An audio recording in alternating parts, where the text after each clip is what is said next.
आओ बच्चों देखो बच्चों, कठिन सवाल आसान जवाब। क्योंकि गणित हुआ आसान रे बच्चों, गणित हुआ आसान। अंकों का है खेल निराला, जोड़ घटाओं ने क्या कर डाला। क्योंकि गणित हुआ आसान रे बच्चों, गणित हुआ आसान।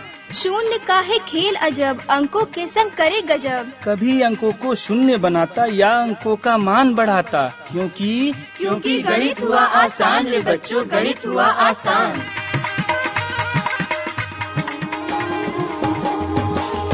अलवर की आवाज 90.8 FM पर मैं हूं आपके साथ, आपका दोस्त बसंत।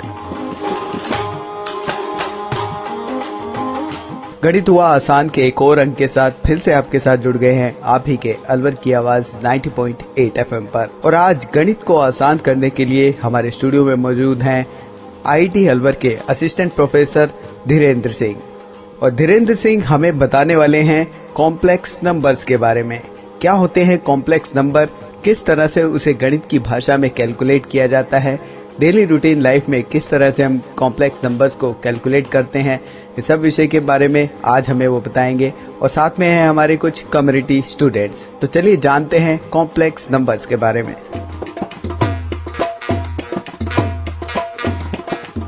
नमस्कार छात्रों। नमस्कार सर। आज हम लोग, आप जानते हैं किस टॉपिक पे बातें करेंगे? नहीं सर। कॉम्प्लेक्स नंबर यानी कि सम्मिश्र संख्याएं। जी सर। क्या आप सबसे पहले हम लोग अपना एक छोटा संक्षिप्त इंटर देते हैं। मैं Dhirendra Singh, assistant professor IIT Alwar Rajasthan, और हमारे साथ हैं हमारे छात्र, जो अपना संक्षिप्त में थोड़ा परिचय दीजिए। मेरा नाम मोहम्मद सरफराज है। मेरा नाम अमित कुमार मिश्रा है। मेरा नाम अमित कुमार है।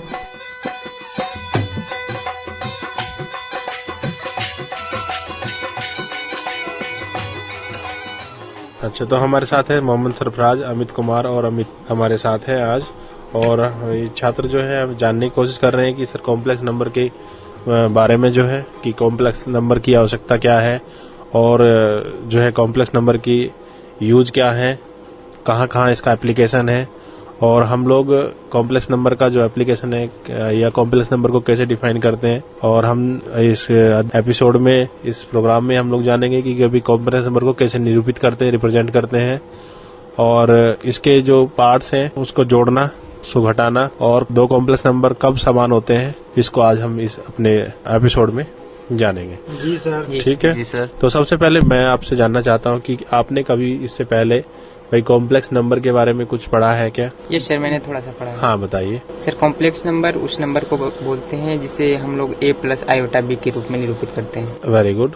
आप बताइए सरफराज। रियल नंबर और इमेजिनरी नंबर के कॉम्बिनेशन को कॉम्प्लेक्स नंबर कहते हैं। जी जी। अमित आप बताइए। सर मतलब इमेजिनरी नंबर्स को जो हम इमेजिन कर सके उसको कॉम्प्लेक्स नंबर में काउंट करते हैं। जी जी। इसको हम इस प्रकार से परिभाषित कर सकते हैं, जैसे हम लोग क्या करते हैं, इक्वेशंस के रूट निकालते हैं, क्योंकि सबसे बड़ा हमारा जो वर्क है किसी इक्वेशंस को, किसी सॉल्यूशन को, क्योंकि जो भी हमारी प्रॉब्लम होती है हम उन प्रॉब्लम में अपनी इक्वेशन में बनाते हैं सबसे पहले। भाई जितनी भी अपनी रियल लाइफ प्रॉब्लम है या फिर जो भी प्रॉब्लम है, इनको हम लोग क्या करते हैं, पहले सबसे पहले इक्वेशन यानी कि समीकरण में बता देते हैं। जी सर। ठीक है। तो समीकरण में जब हम इनको बनाते हैं फिर उसका हम सॉल्यूशन निकालते हैं। तो अब हमारे पास जो सॉल्यूशन आते हैं वो अभी तक जो हमने पढ़ा है वो पढ़ा है कि सारे सॉल्यूशन हमारे ऐसे सॉल्यूशन होंगे जिनको आप देख के बता सकते हैं कि ये सॉल्यूशन फला है और फला सिस्टम से है, यानी कि उस सिस्टम से है, उस प्रणाली से है। जैसे कि आपने अभी तक वास्तविक संख्या पद्धति, वास्तविक प्रणाली जो है उसको पढ़ा है, इसको रियल नंबर सिस्टम बोलते हैं। तो सारे नंबर जैसे 1 2 3 4 100 10,000 1 लाख करोड़ वगैरह जितने भी जैसे पॉपुलेशन हम काउंट करने लगे तो सारी की सारी चीजें रियल नंबर से आपके चीजें हैं। तो इसमें सारी चीजें रियल नंबर सिस्टम से हैं। लेकिन हम लोग यदि एक समीकरण है मेरे पास में, बहुत ही अच्छी समीकरण है, आपने पढ़ा होगा, x² + 1 = 0 समीकरण है आपकी। यदि इसके हल को देखें कि इसका हल क्या होगा, यानी कि इसमें इसका रूट क्या होगा, तो हम लोग देखते हैं कि x² = -1। ठीक है ना, x = -1। तो हम लोग प्राप्त करते हैं x = -1। तो हमें अब इसका रिजल्ट देखना है कि भाई इसकी वैल्यू क्या होगी, इसका मान क्या होगा। हम लोग यदि इसे चेक करते हैं तो हम लोगों को इसमें x = √(-1) लिखना होगा। जी तो ऋणात्मक संख्या का जो रूट है नेगेटिव नंबर का जो रूट है वो आपके वास्तविक संख्या प्रणाली यानी कि नेचुरल नंबर सिस्टम में एग्जिस्ट नहीं करता है, उपस्थित नहीं होता है। तो हम लोगों को बड़ा टिपिकल है इसका आंसर बताना कि भाई इसका वैल्यू क्या होगा। तो हमें अपने इस जो रियल नंबर सिस्टम है यानी कि वास्तविक संख्या प्रणाली है इसको और एक्सटेंड करना पड़ेगा, इसको वृद्ध करना पड़ेगा, बढ़ाना पड़ेगा इसको हमें। तो हम इसको बढ़ाते हैं, तो बढ़ाने से हमें पता लगता है कि हमें एक नया सिस्टम जो है वो डिजाइन हो जा रहा है, एक नया संख्या प्रणाली डिजाइन हो जा रही है, जिस संख्या प्रणाली को हम जो है बोलते हैं काल्पनिक संख्या पद्धति या कॉम्प्लेक्स नंबर सिस्टम। तो आपने जैसे इसका हल निकाला x² + 1 = 0 का, तो हम लोगों के पास एक नंबर आया जिनको यदि हम इसी चीज को मतलब √(-1) को मान लीजिए हम कल्पना कर लें कि ये मेरा आयोटा है। क्या है? आयोटा। तो एक ऐसा नंबर का उद्गम्य हुआ, एक ऐसा नंबर ओरिजिन हो गया और नया नंबर आ गया जिसको हम आयोटा से डिफाइन करते हैं। आयोटा, आयोटा मतलब स्मॉल आई है ना, स्मॉल आई से हम इसको डिनोट करते हैं। तो हमें इसमें एक सॉल्यूशन मिल गया कि x² + 1 = 0 का जो सॉल्यूशन है वो है हमारा √-1 यानी कि आयोटा। अब हमारा यदि कोई भी नंबर है जैसे कि माइनस हमने ले लिया -25 रूट के अंदर, तो हम 25 को तो मानेंगे पॉजिटिव और -1 को नेगेटिव ले लेंगे। तो हमारा इसको जो सॉल्यूशन देंगे तो आ जाएगा √-1 √25। तो √25 से 5 आ गया और √-1 का होगा आयोटा यानी कि 5 आयोटा। तो 5 आयोटा हमारा एक सॉल्यूशन आया और ये सॉल्यूशन हमारा जो है किस सिस्टम में आया? कॉम्प्लेक्स नंबर में यानी कि आपका काल्पनिक संख्या प्रणाली में, पद्धति में। ठीक है।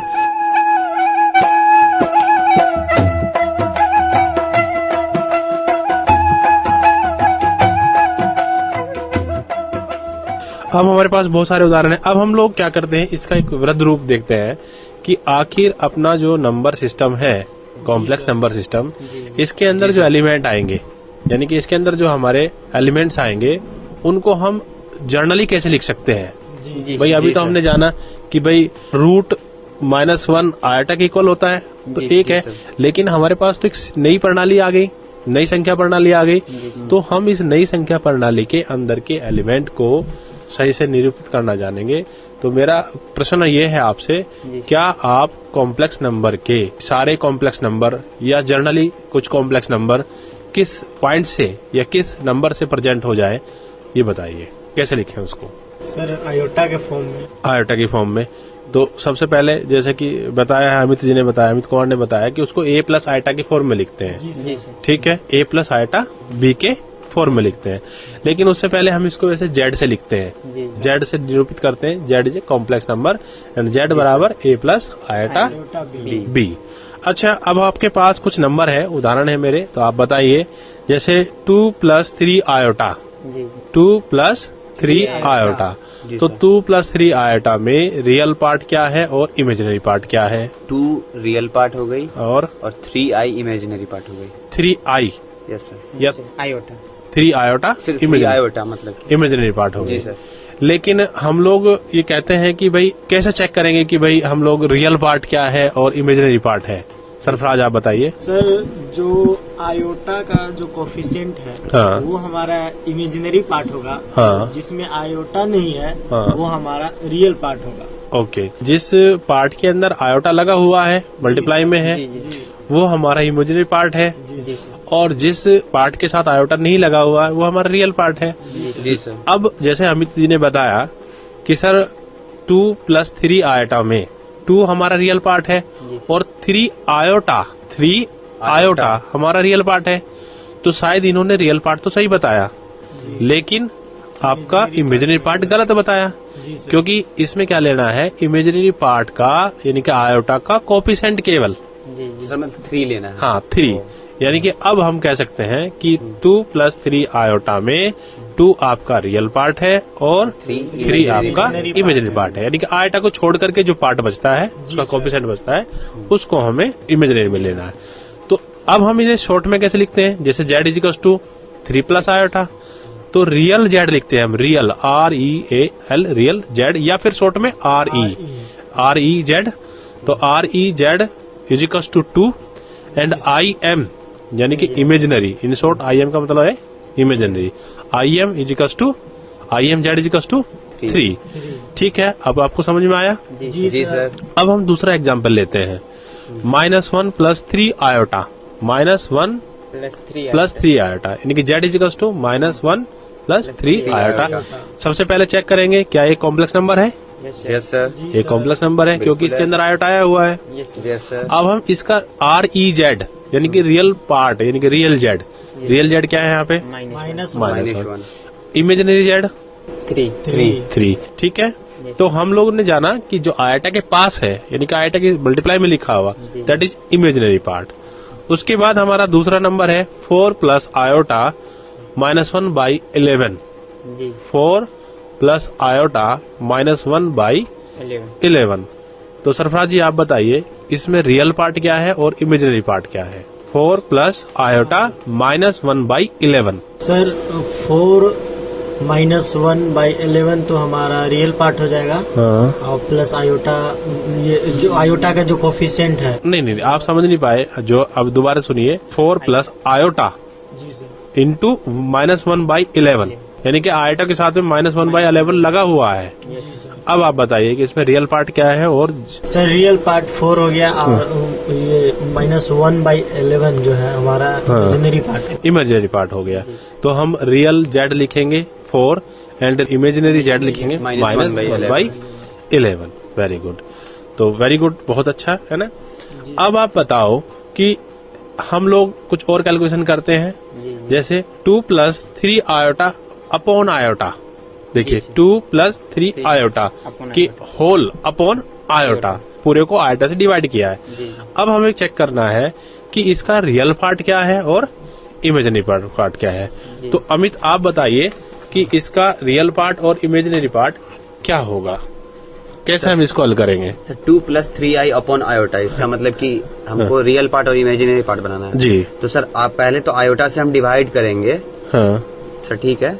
हाँ, डिवाइड करेंगे या फिर हम लोग क्या कर सकते हैं? सर आयोटा से आयोटा में मल्टीप्लाई कर सकते हैं, ऊपर नीचे मल्टीप्लाई कर सकते हैं हम लोग। हाँ सर। ठीक है, इससे क्या आएगा? देखिए इससे आपने आयोटा से ऊपर की मल्टीप्लाई करी और नीचे मल्टीप्लाई करी, तो आयोटा का स्क्वायर आ जाएगा सर नीचे में। जी। 2 + 3i का होल स्क्वायर अपॉन i² जी नीचे आ जाएगा। जी सर लेकिन अगर हम मान ले आयोटा का स्क्वायर जो -1 होता है क्योंकि आपने पहले लिखा है हाँ। कि आयोटा इज इक्वल टू √-1, जी सर। तो उसका स्क्वायर कर देंगे तो -1 का रूट हट जाएगा, जी सर। तो iota square is equal to -1। जी सर। जी तो सर अब हम जेड को इस फॉर्म में भी लिख सकते हैं, 2i - 3 अपॉन -1। जी बिल्कुल, तो सर ये हो जाएगा +3 - 2i। हाँ, अब Z is equal to 3 - 2i हमारा बन गया है, तैयार हो गया है, यानी कि सॉल्यूशन हो गया है, सॉल्यूशन आ गया है। जी, अब जी। हमें सिर्फ बताना है रियल पार्ट आपको और इमेजिनरी पार्ट। जी तो रियल पार्ट जो हमारा आएगा सर वो मतलब कि जेड, रियल जेड हाँ। इज इक्वल टू 3 हम लिख सकते हैं। जी, और इमेजिनरी पार्ट में इमेजिनरी मतलब कि पार्ट IM 2 लिख सकते हैं, IM -2 लिख सकते हैं। -2 सॉरी सर ठीक -2 है, लिख सकते हैं। यानी कि अमित जी आपने जाना कि सबसे पहले चाहे नंबर किसी भी फॉर्मेट में लिखा हुआ हो, हम उसको A + आयोटा B की फॉर्मेट में लाएंगे। जी सर। है ना, चाहे हमारा कुछ भी लिखा हुआ है हम उसको सबसे पहले A + आयोटा B की फॉर्मेट में लाएंगे। उसके बाद हम लोग A + आयोटा B में ला करके हम लोग चेक करेंगे कि भाई इसका जो वैल्यू है वो क्या है। ठीक है, और उसके बाद हम बता देंगे कि भाई इसका रियल पार्ट ये होगा और इसका इमेजिनरी पार्ट ये होगा। ठीक है, अच्छा, 2 कॉम्प्लेक्स नंबर, क्योंकि ये एक फॉर्मेट है, जी सर। एक तरीके से एक जो है निरूपित करने की एक विधि हो गई हमारी A + आयोटा B कि सारे नंबर A + आयोटा B में लिखेंगे, है ना। तो इसमें A B 0 हो सकता है, B भी 0 हो सकता है ना, यानी कि 0 + आयोटा 0 एक कॉम्प्लेक्स नंबर हो सकता है ना। अच्छा, अब हम जानेंगे 2 कॉम्प्लेक्स नंबर कब सेम होंगे। 2 कॉम्प्लेक्स नंबर कब सेम होंगे, यानी कि यदि 2 कॉम्प्लेक्स नंबर आपके पास है और हम कंपेयर करना चाहें कि ये दोनों नंबर बराबर है या नहीं है, तो हम कैसे जानेंगे? सरफराज जी आप बताइए। सर 2 कॉम्प्लेक्स नंबर सेम ये जब होंगे जब दोनों का रियल पार्ट और इमेजिनरी पार्ट इक्वल हो।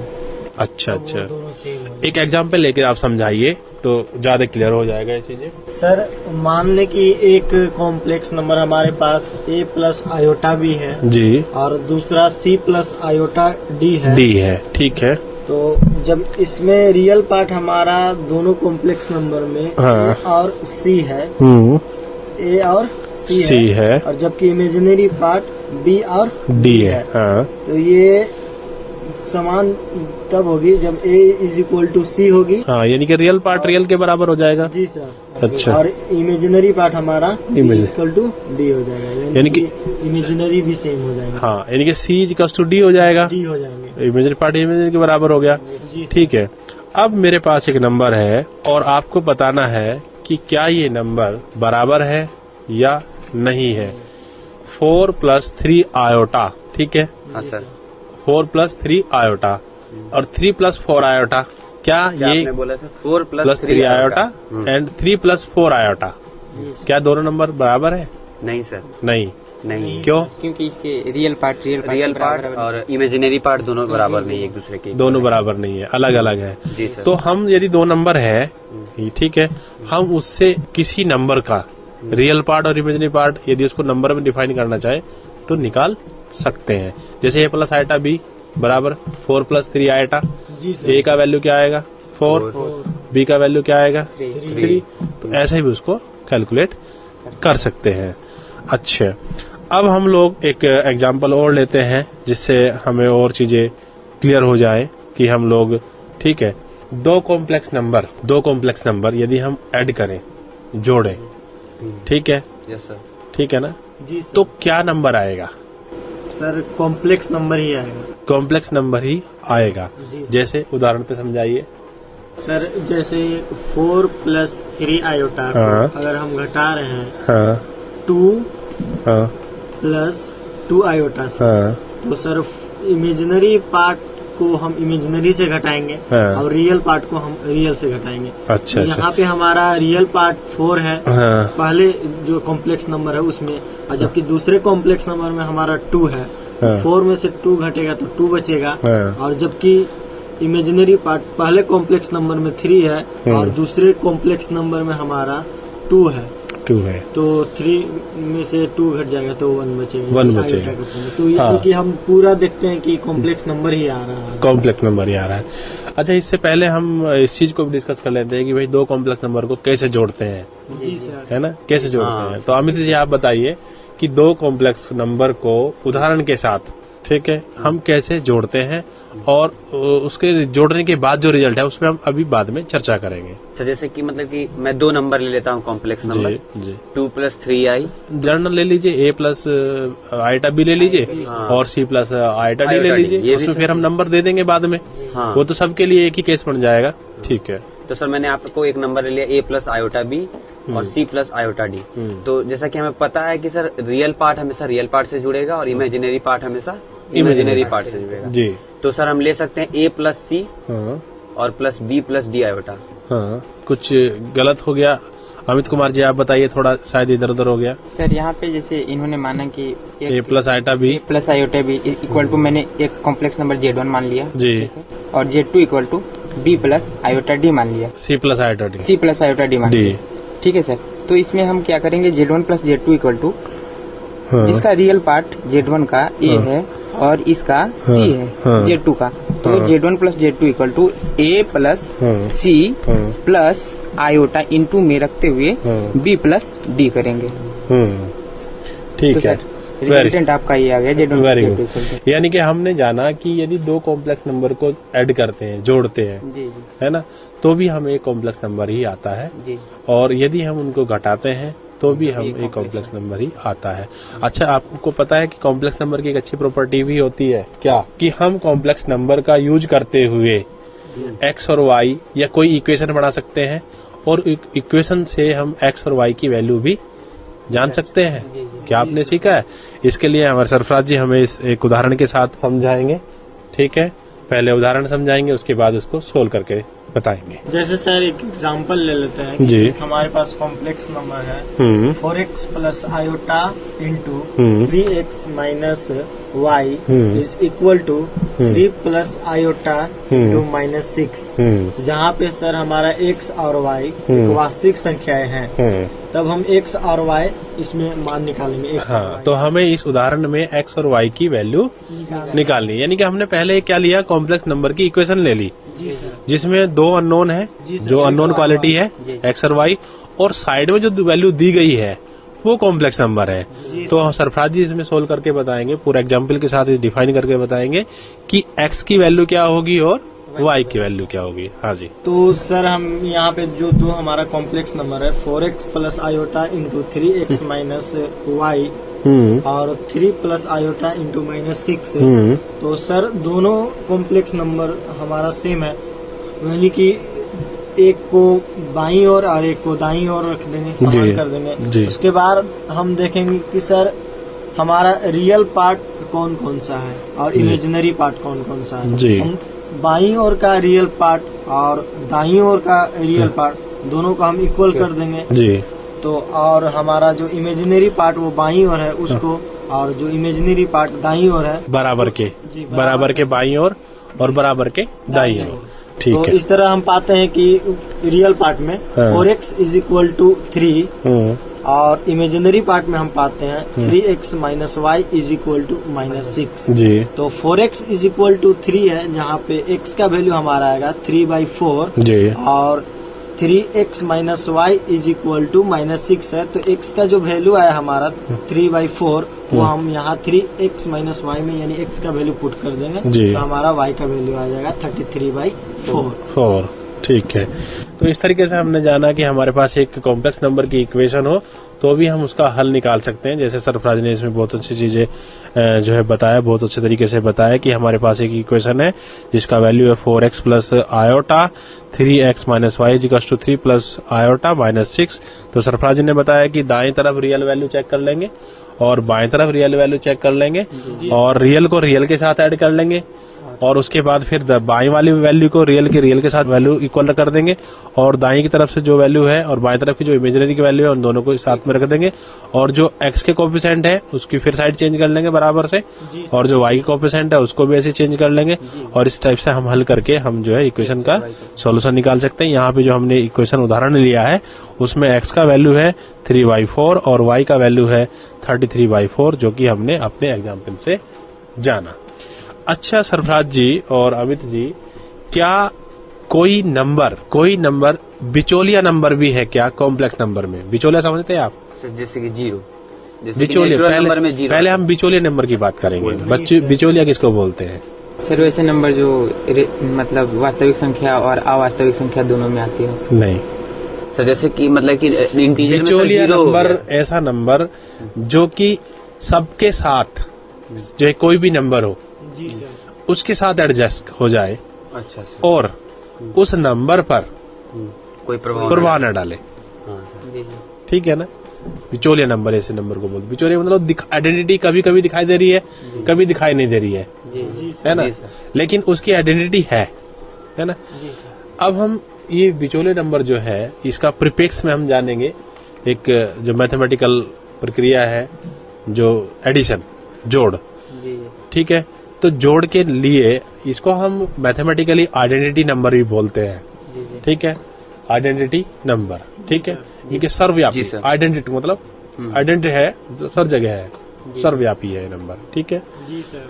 तो आइडेंटिटी नंबर आपका कॉम्प्लेक्स नंबर में, ठीक है, क्या नंबर होगा आप मुझे बताइए कॉम्प्लेक्स में? यानी कि ऐसा नंबर जो किसी कॉम्प्लेक्स नंबर में जोड़ दिया जाए और उस कॉम्प्लेक्स नंबर की आइडेंटिटी को खराब ना करे, उस कॉम्प्लेक्स नंबर की जो आइडेंटिटी है उस पर कोई प्रभाव ना डाले, ऐसा कॉम्प्लेक्स नंबर बताइए हमें। Sir zero plus iota zero plus iota zero. जैसे कि a प्लस आयोटा b में हम 0 प्लस आयोटा 0 जोड़ दे तो रियल पार्ट में भी 0 जोड़ देंगे और इमेजिनरी पार्ट में भी 0 जोड़ देंगे। तो हमारे पास नंबर क्या आएगा? a plus iota b, a plus iota b आएगा। अब ये 0 प्लस आयोटा नंबर एडिशन के लिए एक ऐसा नंबर है जिसको किसी भी कॉम्प्लेक्स नंबर में यदि आप जोड़ देंगे तो उस नंबर की आइडेंटिटी को कोई प्रभाव नहीं डालेगा। इसीलिए इस नंबर को हमने आइडेंटिटी नंबर बोला है कॉम्प्लेक्स के अंदर, कॉम्प्लेक्स आइडेंटिटी नंबर। जी सर। ठीक है, इसी प्रकार से हमारा एक आइडेंटिटी नंबर होता है कॉम्प्लेक्स में, जो कि दूसरी हमारी जो एक्टिविटी है मल्टीप्लिकेशन, उसके लिए काम करता है। और वो नंबर आप मुझे बताइए क्या होगा? सर 1 प्लस आयोटा 0 यानी 1 प्लस आयोटा 0। तो 1 प्लस आयोटा 0 एक ऐसा नंबर है जिसमें यदि किसी भी कॉम्प्लेक्स नंबर के अंदर हम उसकी यदि मल्टीप्लाई कर दे तो उसका वैल्यू चेंज नहीं होगा। तो हमने जाना कि एडिशन के लिए 0 प्लस आयोटा 0 एक आइडेंटिटी नंबर है और मल्टीप्लिकेशन के लिए 1 प्लस आयोटा 0 एक मल्टीप्लिकेटिव नंबर है। ठीक है, आज इस अध्याय में हम लोग यही तक सीखेंगे और अगर नेक्स्ट एपिसोड में हम इसकी एक्टिविटी जो है कॉम्प्लेक्स नंबर या अलजेब्रा ऑफ कॉम्प्लेक्स नंबर के बारे में हम लोग डिस्कस करेंगे, सीखेंगे और उसके जोड़ना, उसके अलग अलग एक्टिविटी है जैसे सवरक नियम, जैसे क्रमविनीय नियम, जैसे सहचार्य नियम, योगात्मक तत्समक, योगात्मक प्रतिलोम यानी कि closure law, commutative law, associative law, existence of identity for addition and inverse, existence of inverse, इन सब के बारे में नेक्स्ट अध्याय में हम एक विस्तृत रूप में जानेंगे। और नमस्कार छात्रों। नमस्कार सर। तो दोस्तों, गणित हुआ आसान के आज के इस अंक में हमने जाना कॉम्प्लेक्स नंबर्स के बारे में। इस विषय के बारे में आपको बता रहे थे आईटी अलवर के असिस्टेंट प्रोफेसर धीरेन्द्र सिंह और साथ में थे हमारे कुछ कम्युनिटी स्टूडेंट्स। ये प्रोग्राम भारत सरकार के विज्ञान एवं प्रौद्योगिकी विभाग द्वारा उत्प्रेरित एवं समर्थित किया गया। आपको ये प्रोग्राम कैसा लगा? आप अपने फीडबैक, प्रतिक्रिया हमें दे सकते हैं। अपने फीडबैक देने के लिए हमारा पता है कम्युनिटी रेडियो अलवर की आवाज 90.8 megahertz, IT group of institutions, north extension, MIA Alwar, Rajasthan. हमारे फोन नंबर हैं 9587908908 और दूसरा नंबर है 01445125